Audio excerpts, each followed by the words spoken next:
Hello, welcome back to Capes and Phasers. I am Trev. He is Gray. We're just going to do a little quick review of the season opening of Strange New Worlds, season 3, episode 1.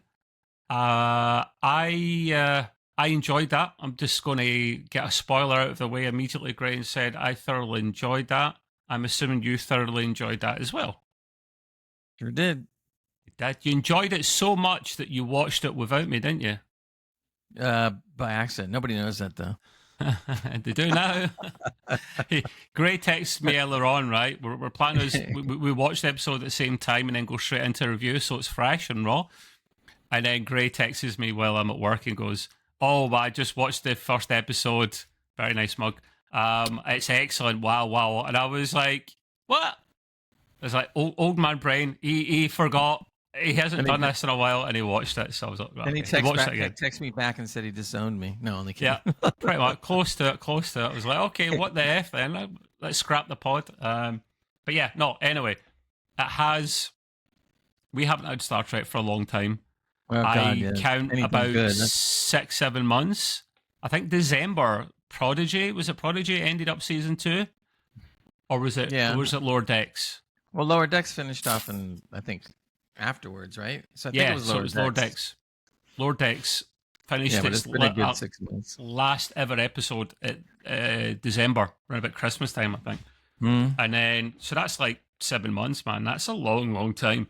Yeah. Without any start. I mean, why they're doing it. They're trying to spread out what Trek they've got remaining because, Paramount are a bit broke. And they're trying to... Now the Skydance has them, not broke so much anymore. Oh, well, that's ifs and buts. Well, yeah, like, I know, man.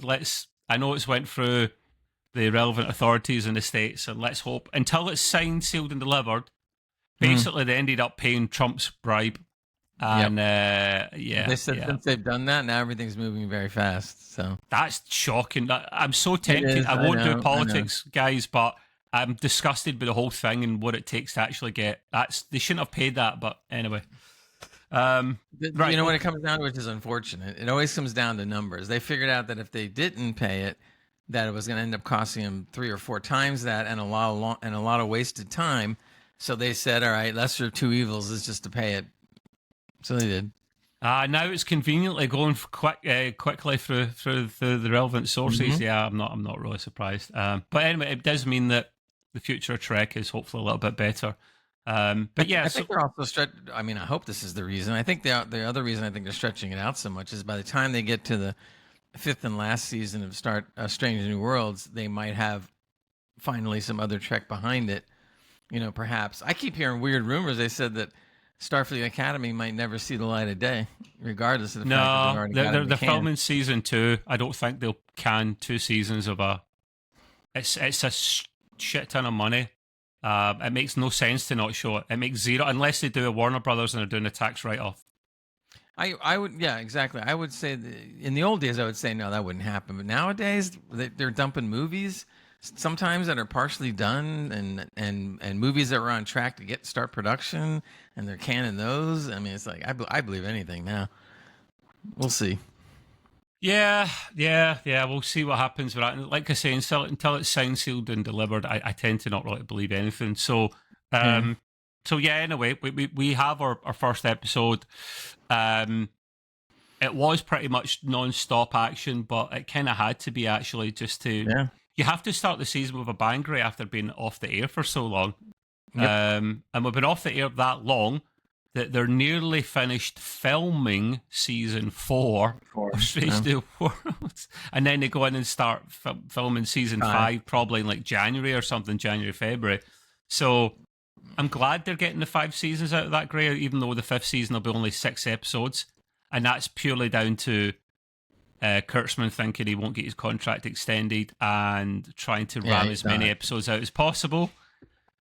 It'll be a rush. Don't be surprised if season 5's not as good because it's a rush job.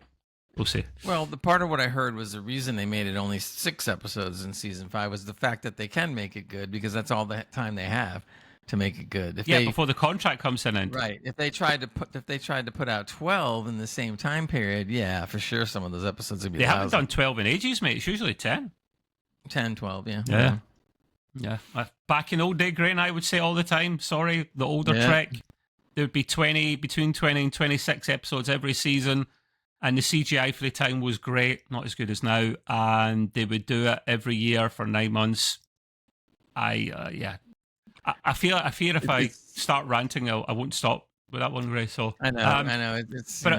It was great. It was great to come back to this with a bang. So it was picking up from the end of last season, and I had to go through the whole remind me thing, what happened, where the Enterprise were taking on the Gorn.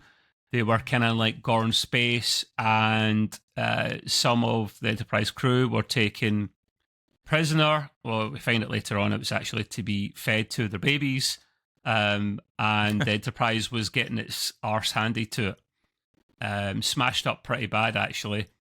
And then we pick up literally from where the last season ended, Gray, which was pretty cool. Did you have any reservations about this before the episode came on, because it had been so long and because of last season being a mixture of good and bad episodes? I think most of the last season was good. There was plenty of good and great episodes, and then one or two really bad ones. But that didn't kill the whole season for me. But the thing that I wanted to see happen in this season was when they ended last season, I'm going like, wow, they definitely got to figure out how to work themselves out of this one. And I was really afraid that, there'd be some stupid thing they would come up with that would get them out of trouble, but they didn't. It was actually was very, very good. And the way they handled it, I thought was excellent. So I was even happier than I thought I was going to be because of that, because I just was waiting for the dumb thing to come up, like some stupid thing. But it didn't. It was very good, very well written, very well acted, and I couldn't complain. I think it's mostly down to, as you touched on before, it's mostly ran by Akiva Goldsman. There's not as much interference from Kurtzman, hence why Strange New Worlds is one of the better, newer Trek shows. Not perfect, but it's a lot better, and Akiva does a good job for the most part. So it's never going to be as good as like a Picard season 3. But nothing is. But Strange New Worlds, I actually look forward to to a new season. Yeah. Whereas some of the other ones, I could care less about what happens the next season. So in this, and I haven't felt that since a good Trek was on. So we're starving for good Trek, and so when we get it, it's like, yeah, all right. Plus, I missed the whole Big Bad of the Week episode.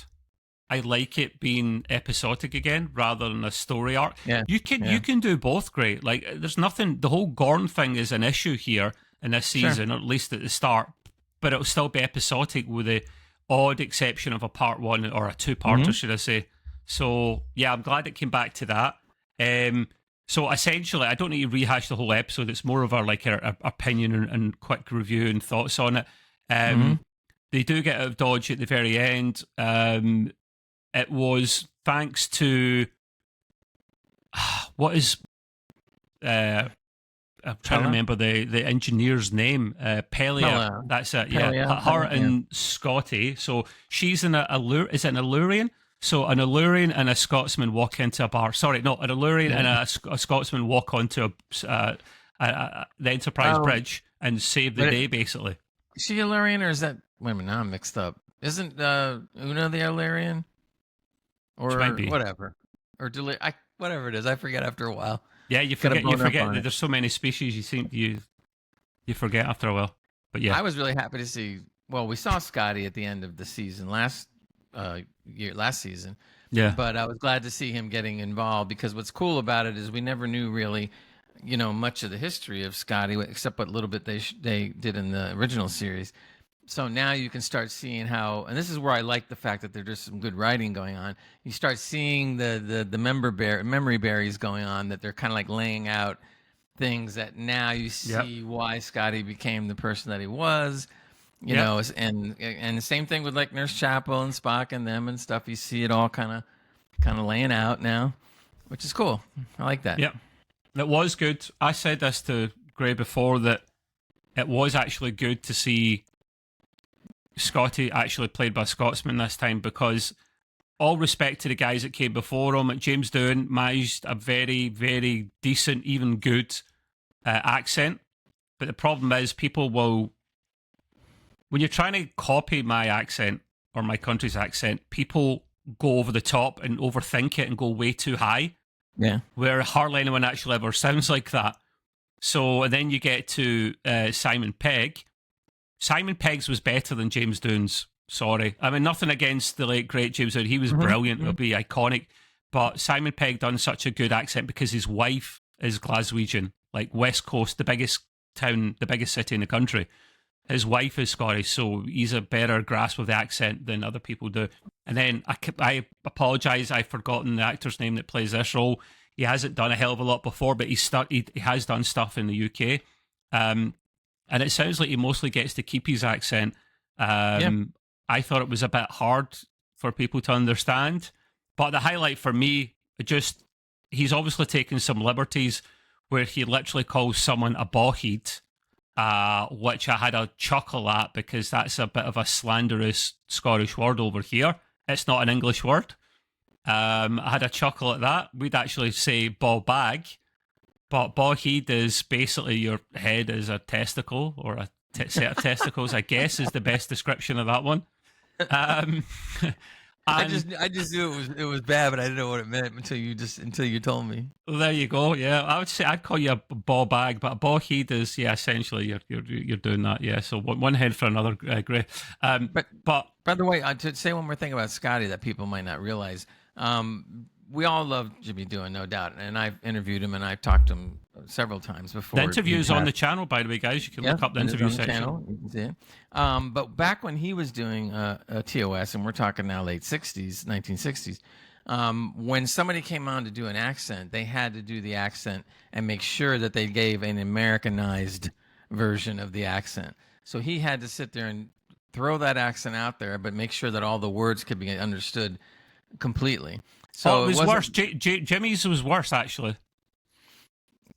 Yeah, but what I mean is he if Jimmy was really allowed to do the real accent like yours, he could have done it easily. But they told him like, hey, listen, we can't understand you, so you're gonna have to talk normal, and so he does. He does. I realised my camera's frozen for a moment. I don't really know why, but anyway, you can still hear me, which is the most important thing. Otherwise.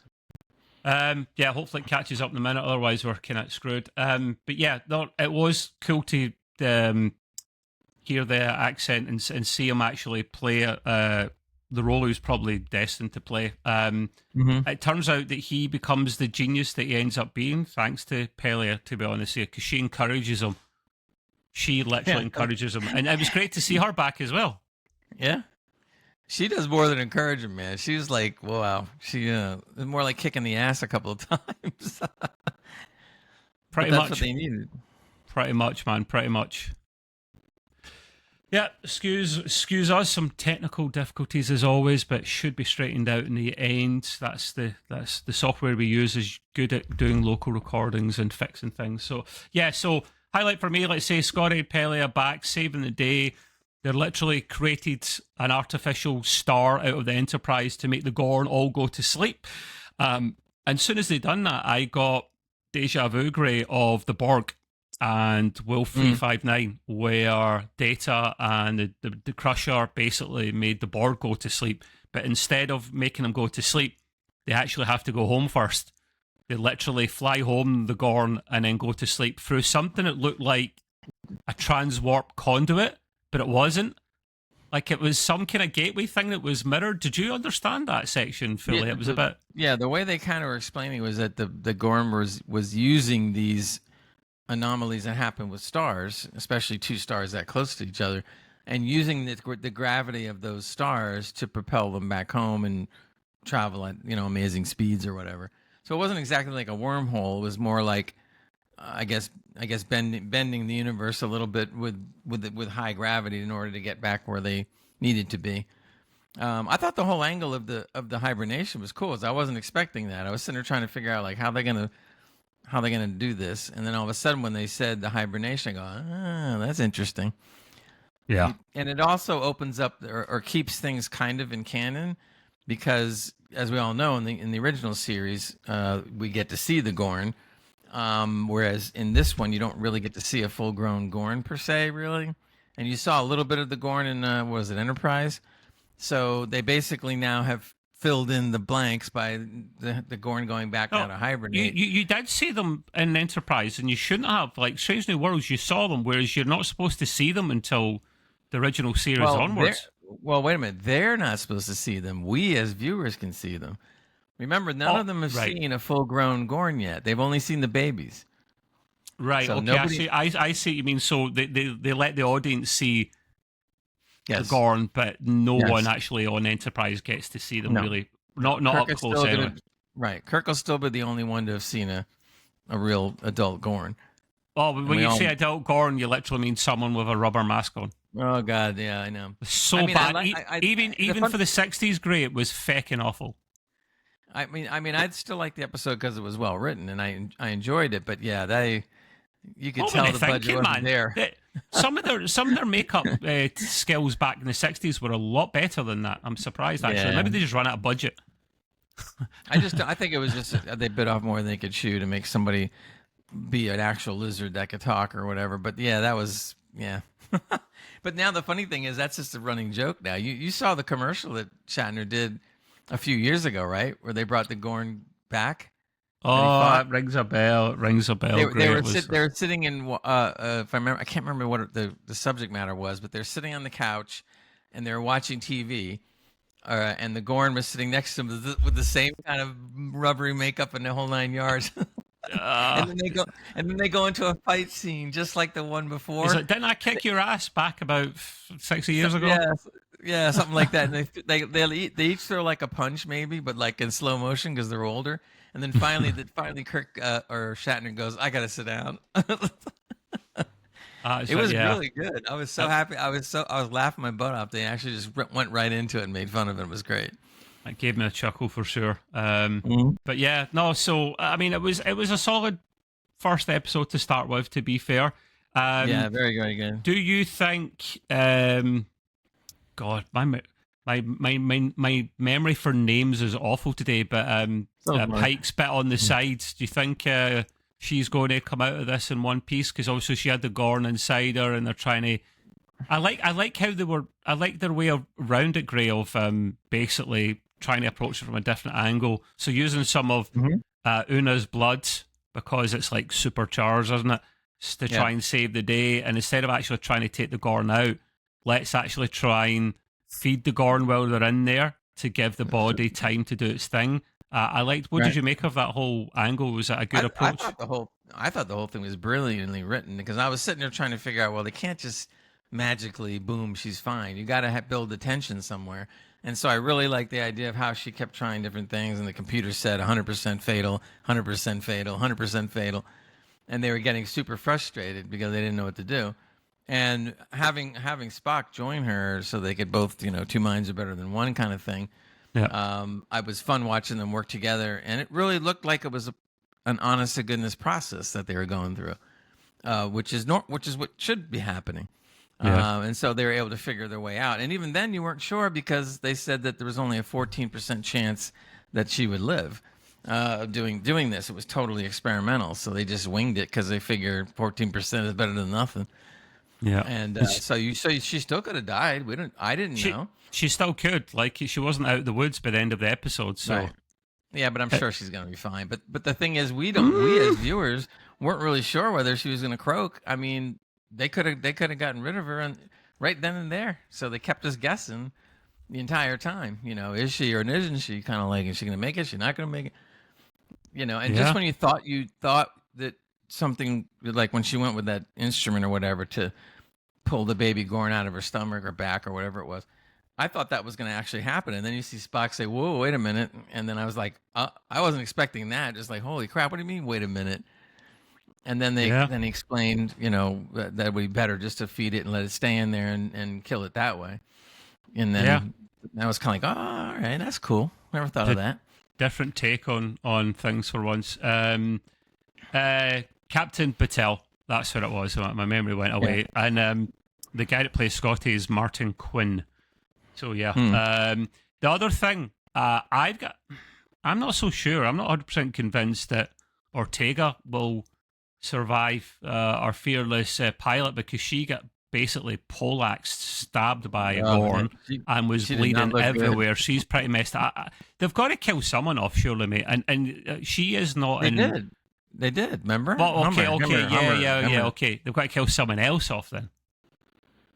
I mean, maybe before the series ends, that's possible. Because people either have to be killed off or move on elsewhere.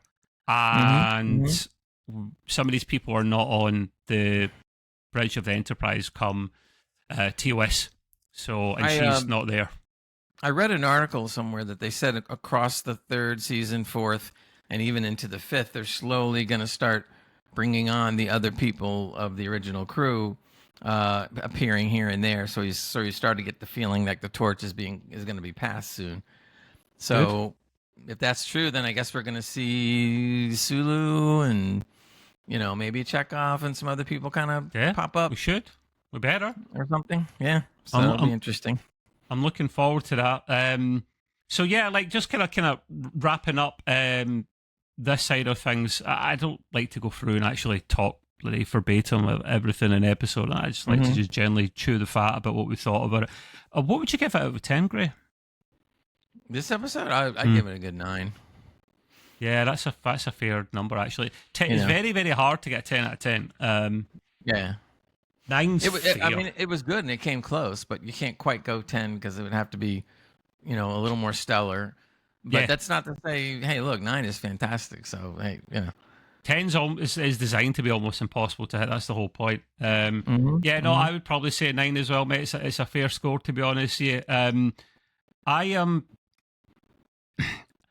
was a bit surprised or how well it done, because I'm thinking how they're going to actually get out of this in a realistic way that makes sense and that we don't call BS, and they done it with creating an artificial star, which kind of gives off a kind of effect like a go to sleep for the Gorn, because they would never take them on. They managed to hide their transponder signals so that they looked like the Gorn, but then all the Gorn were coming out of their little hidey spot to literally start attacking the Federation. And it was all about getting a signal out ahead of time to let them know that the Gorn were coming after them. They'll need to wrap this up pretty well as well, Gray, like the whole Gorn thing, because they're not a threat in TOS going onwards. Like, you do encounter them, but they're not this taking over the Federation kind of threat. So I'm not sure. I mean, I don't know what's going to happen, but I'm not sure we're going to see the Gorn anymore, because now that they've come up with this hibernation thing, I mean, the hibernation thing is going to pretty much, that's it for the Gorn. There'll be other enemies now. But how long will they hibernate for? Because they're not really seen in TOS or anything else after that. And in fact, is the Gorn not in the Federation like way, way, way, way in the future? I'm sure I saw a Gorn in the Federation. That's like Star Trek Online stuff. I don't know for sure, to be honest. The only thing that I'm guessing that if the Gorn is hibernating and Kirk saw the Gorn, what was it, season 2? I can't remember now. So that means he's already assumed, command of the Enterprise, etc. Yep. So my guess is that the Gorn is hibernating for a good 10 years. I'm thinking 5 at the least, 10 probably. And then you get up to the TOS where he fights the Gorn. But you don't see them come out and start attacking the Federation. Is my point. I wanted them to address that somehow, but. Well, what I'm hoping for maybe is that when we see new good Trek, hopefully, in the years to come, that they can go back to this and address what happened when they came out of hibernation. What did the Federation do about it? What weapons did they come up with to defeat their weapons, et cetera, et cetera. So my theory, Gray, is they come up with something that involves science that actually basically makes them docile or makes them less aggressive, and they literally, while they're sleeping, do something to them. It's just a wild theory because, like I say, they can't go to sleep forever. When they wake up, there should have been a record in some of the Star Trek series that have been out in the past about them coming back and going back to square one. I know how they're going to do it. Since they're lizard-like, right? They're just going to come up with a bunch of cold stuff, and then they'll just like slow down. They can't move very much. Well, the one in TOS wasn't the quickest, and whatever they give them, science-wise. Also, it makes their face look like kind of rubbery and like a mask from a comic, from a cosplay shop. I think that's what happens. There you go. This is what they're going to do. They're going to morph into looking like those other things. I'm like, okay.